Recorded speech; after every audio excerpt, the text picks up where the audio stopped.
You ever see someone so beaten down by life yet still standing with grace? That's exactly who Mr. Elijah Thompson was. He was 74, skin weathered by the sun, hands worn from decades of fixing soles and stitching leather. Every morning at 6 a.m., he opened the tiny cobbler's stall he had operated on the corner of Willow Street for 41 years.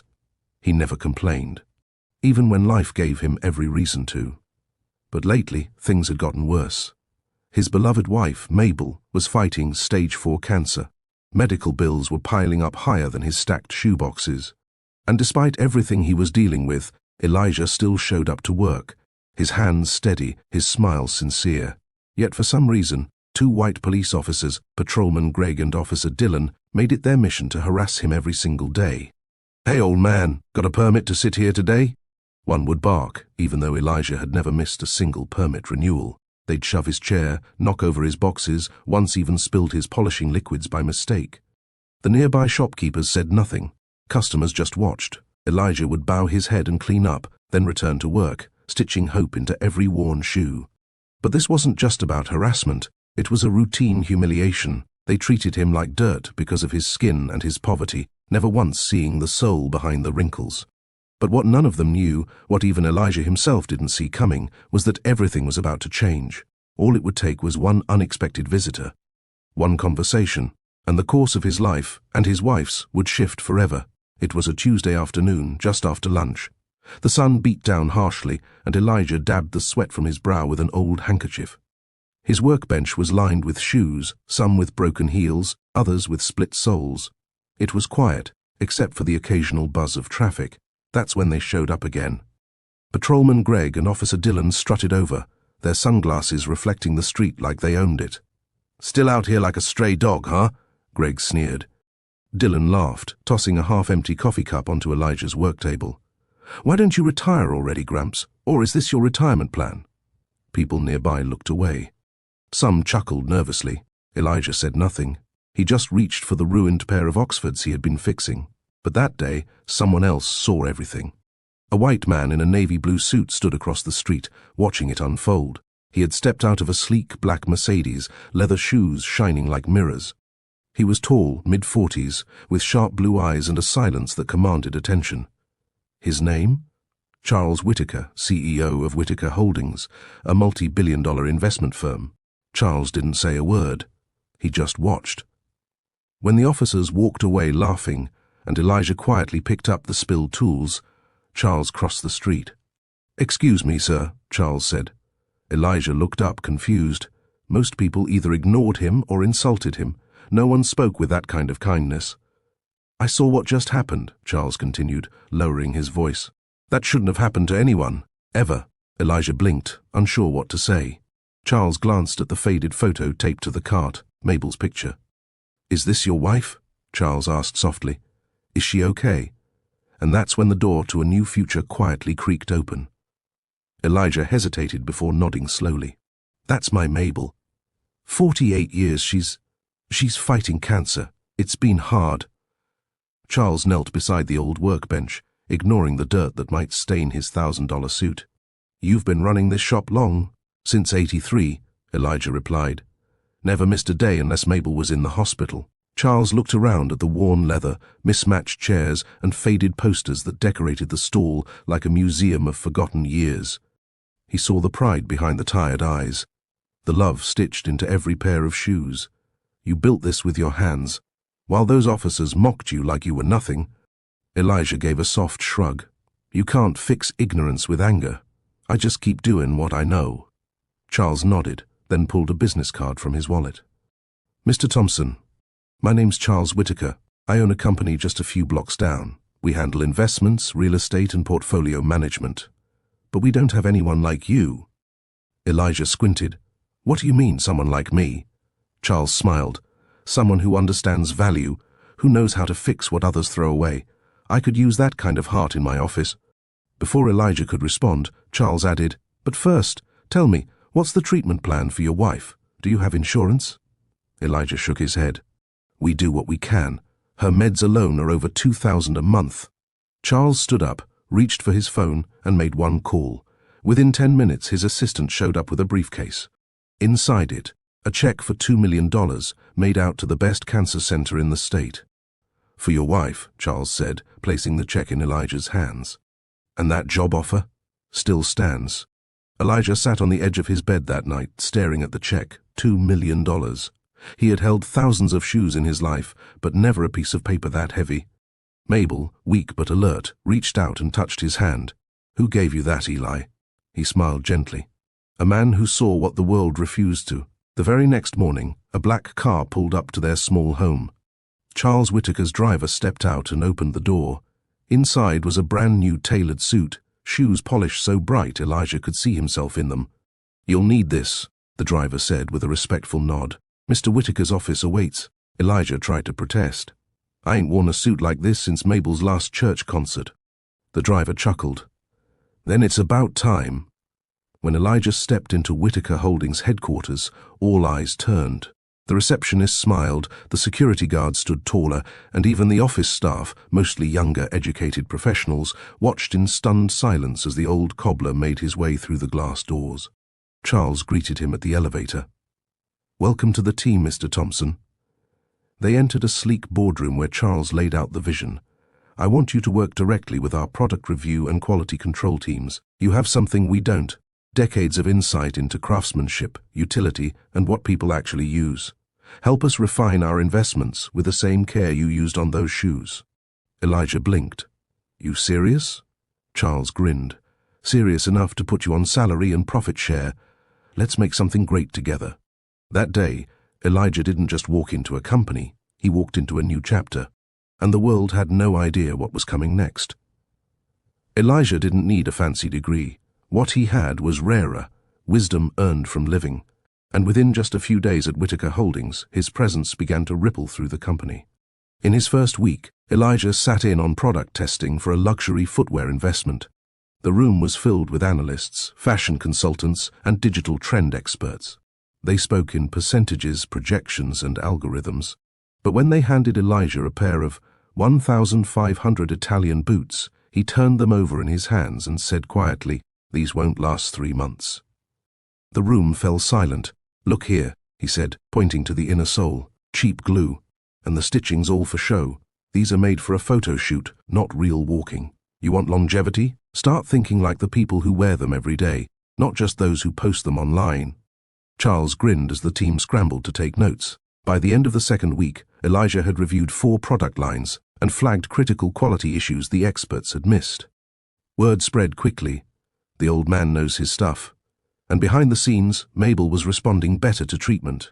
With the best doctors in the state now on her side, her strength was slowly returning.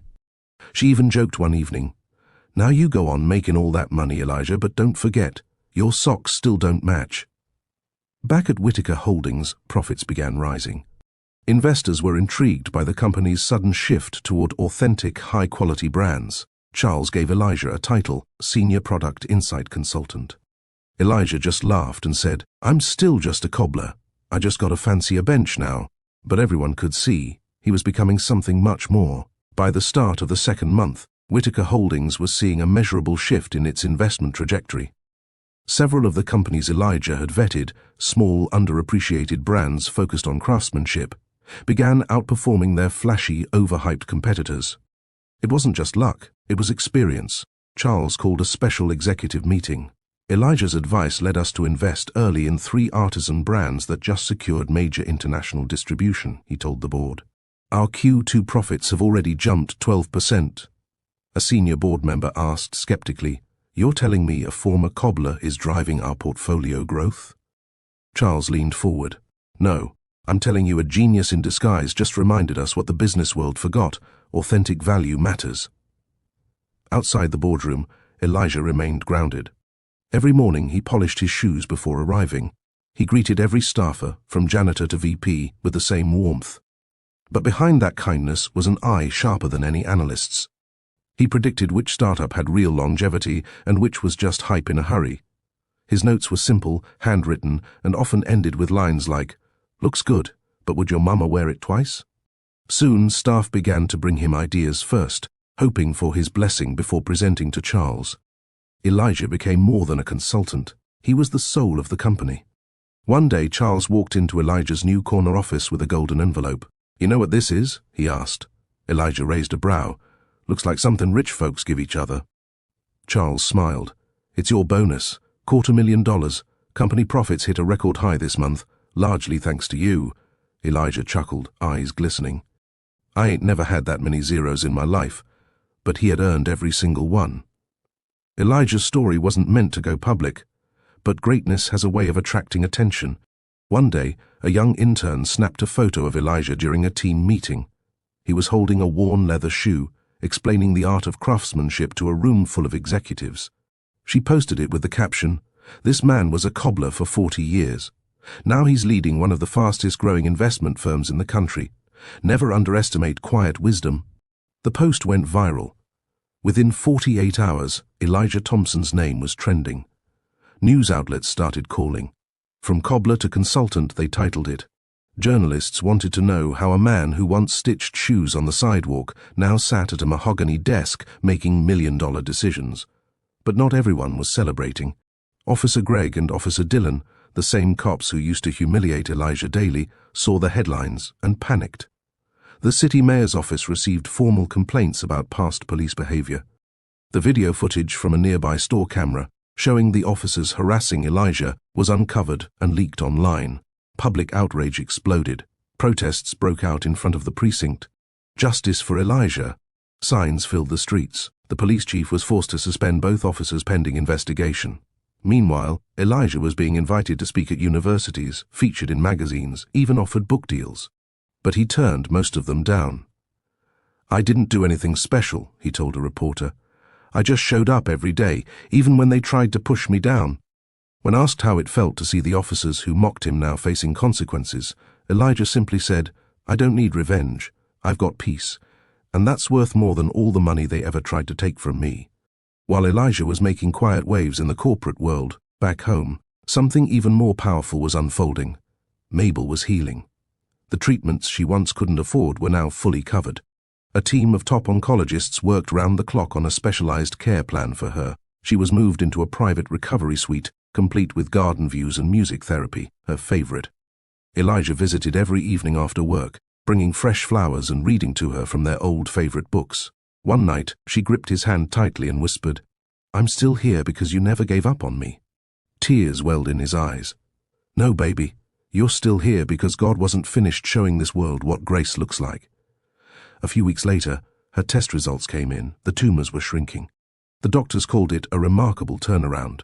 They credited the treatments, but Elijah believed it was faith and finally having hope. Word of Mabel's recovery only added to Elijah's growing legend. A news crew asked to film a short documentary about their love story, how a shoemaker saved his wife and reshaped a corporation. But Elijah stayed humble. "I didn't save anybody," he told them. "I just kept loving her." Charles Whitaker watched all this unfold with admiration. "You've not only made this company more profitable, you've made us more human," he told Elijah. That month, Charles did something unprecedented. He renamed the company's community outreach wing, the Elijah and Mabel Foundation, dedicated to helping families with medical needs and elderly small business owners. Elijah was stunned. "You're naming it after us?" Charles smiled.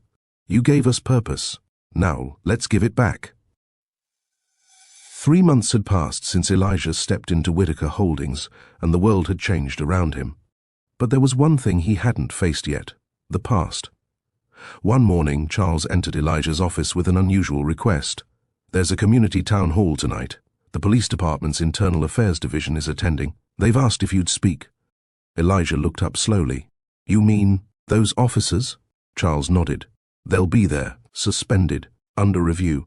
This is your chance to say something, or say nothing, your call." Elijah was quiet for a moment. "I'll be there." That evening, the auditorium was filled. Media outlets, activists, citizens, and even quiet supporters of the old cobbler who once worked on a sidewalk. Greg and Dylan sat stiffly near the front. For the first time, they looked small. When Elijah stepped up to the podium, the room fell completely silent. He cleared his throat. "I used to sit outside on the corner of Willow Street. Fixed shoes, quiet life. And every day, I was reminded by some people that I wasn't worth much." He looked directly at the officers. "I could be angry. Lord knows I've had reason, but I've learned something else in my years. He paused, glancing at the crowd. You can't carry love and hate in the same hands, so I choose love. But love don't mean silence. He turned back to the crowd. What happened to me wasn't just wrong. It's normal for too many folks who look like me. That has to change. The room erupted in applause. Even some officers nodded. Outside, as Elijah left the hall, a young black boy ran up and hugged him. I want to be just like you.